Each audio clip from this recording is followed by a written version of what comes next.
بسبب أحمد فتوح نجم الزمالك يحذر إدارة القلعة البيضاء. أحمد ديودار لاعب الزمالك السابق وجه رسالة تحذيرية إلى مسؤول نادي الزمالك بشأن اللاعب أحمد فتوح لاعب وظهير أيسر الفريق الأول لكرة القدم بالنادي. أحمد فتوح واللي بينتهي تعاقده مع الزمالك بنهاية الموسم الحالي وسط حالة جدل كبيرة بتخص ملف تجديد التعاقد مع اللاعب في ظل ارتباط اسمه بالنادي الأهلي مؤخرا.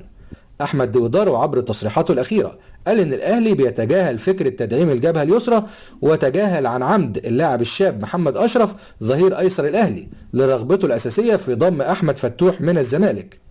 محمد أشرف واللي تمت إعارته إلى نادي زد أكد ديودار أن الأهلي تجاهله لأنه يفاوض أحمد فتوح منذ شهور وينتظر فقط نهاية عقد اللاعب مع الزمالك. وحذر أحمد ديودار خلال تصريحاته بأن أحمد فتوح إن لم يحصل على مستحقاته المتأخرة سينتقل إلى صفوف الأهلي لأن الضغوط التي تمارس عليه غير طبيعية.